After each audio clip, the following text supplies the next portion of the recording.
dari yang namanya nikel. Lompatan kita dari 1,1 billion US dollar melompat dulu mentahan, melompat menjadi 30 billion US dollar setelah ada hilirisasi. Kemudian nanti lari ke boksit, lari ke timah, lari ke tembaga, lari ke emas.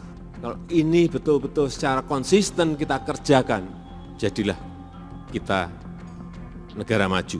Akan dilakukan bertahap ya, tapi kan pasti maksudnya ya proses hilirisasi ini harus berjalan sampai di mana kita bisa menghasilkan produk akhir yang punya nilai tambah tinggi. Nah, itu kan bisa menciptakan banyak tenaga kerja.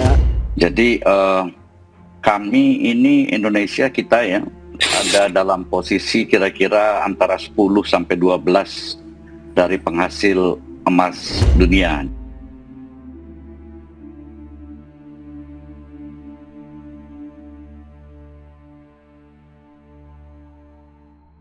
Smelter ini akan melakukan investasi 42 triliun yang fungsinya tidak lain sebagai fasilitas pemurnian tembaga untuk menghasilkan katoda tembaga dan juga fasilitas pemurnian logam berharga menghasilkan emas, perak dan tentu logam berharga lainnya, sehingga nanti kita bisa menghasilkan rata-rata produksi 35 ton daripada emas per tahun yang nilai transaksinya kurang lebih 30 triliun.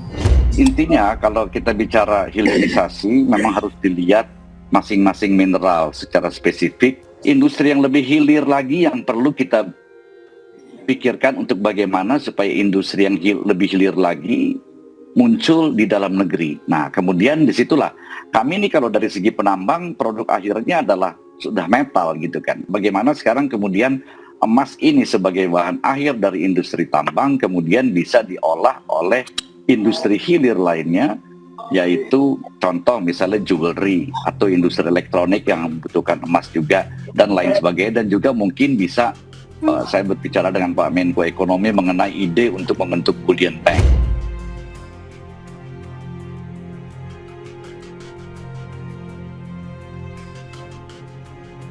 Rasanya aneh melihat bukan Indonesia sebagai pusat perdagangan emas Asia Tenggara, melainkan negara kecil Singapura.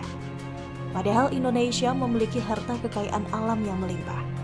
Indonesia bahkan merupakan pemilik cadangan emas terbesar kelima di dunia, setelah Australia, Rusia, Amerika Serikat, dan Afrika Selatan.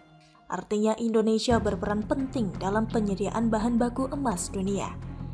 Berdasarkan data USGS 2020 yang diolah Kementerian Energi dan Sumber Daya Mineral atau ESDM, Indonesia tercatat memiliki 2.600 ton AU atau emas atau 5% dari total cadangan emas dunia sebesar 50.300 ton AU. Berdasarkan data Badan Geologi Kementerian ESDM hingga akhir 2019, total sumber daya biji emas Indonesia tercatat mencapai 14,96 miliar ton. Sumber daya logam emas sebesar 0,01 juta ton. Sedangkan cadangan biji emas Indonesia tercatat mencapai 3,57 miliar ton dan cadangan logam 0,005 juta ton. Meskipun seperti itu, Indonesia mengimpor emas dari Singapura. Pada periode Januari hingga Oktober 2022, jumlah impor emas Indonesia dari Singapura mencapai 624,07 juta dolar Amerika Serikat atau nyaris 10 triliun rupiah.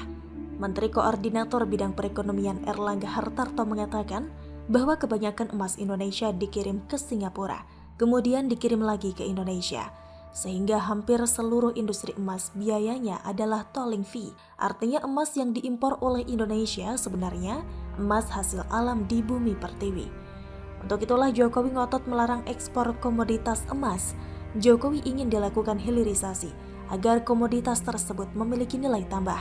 Ini dibuktikan dengan dibangunnya smelter PT Freeport Indonesia di kawasan ekonomi khusus atau KEK Gresik, Jawa Timur pada akhir 2022 lalu.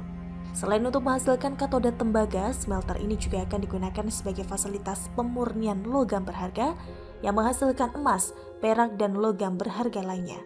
Smelter ini nantinya akan menghasilkan rata-rata produksi 35 ton emas per tahun yang nilai transaksinya diperkirakan mencapai 30 triliun rupiah. Di sisi lain, mengapa Indonesia masih kalah dari Singapura adalah karena Indonesia tidak memiliki bank emas untuk menyimpan cadangan emas. Apalagi negara tetangga memiliki kebijakan bebas pajak sehingga sangat menguntungkan investor. Saat ini emas yang dijual ke luar negeri sudah berupa logam dengan kadar 99,99%. Namun demikian, memang harus ada industri lanjutan yang mengolah emas batangan menjadi produk yang lebih hilir lagi. Pasalnya emas batangan bisa diolah lagi di dalam negeri menjadi perhiasan ataupun untuk industri elektronik. Karena itu pula lah pemerintah terus menggodok peraturan tentang bank emas atau bullion bank untuk menyaingi Singapura. Diproyeksikan potensi nilai emas PT Freeport Indonesia atau PT FI yang disimpan di bank emas atau bullion bank dapat menyentuh di kisaran 3,3 miliar dolar Amerika Serikat atau setara dengan 49,1 triliun rupiah. Angka itu didapat mengacu pada potensi produksi emas dari smelter anyar milik PT FI di kawasan ekonomi khusus atau KEK Gresik, Jawa Timur. Adapun smelter itu diproyeksikan dapat memproduksi 35 ton hingga 60 ton emas setiap tahunnya. Dengan adanya bullion bank, maka ini bisa masuk simpanan bank dan hitungannya bukan ton. Kalau bicara 50 ton itu ekuivalen dengan 3,3 miliar dolar Amerika Serikat, maka itu adalah sebuah jumlah yang besar untuk neraca perbankan.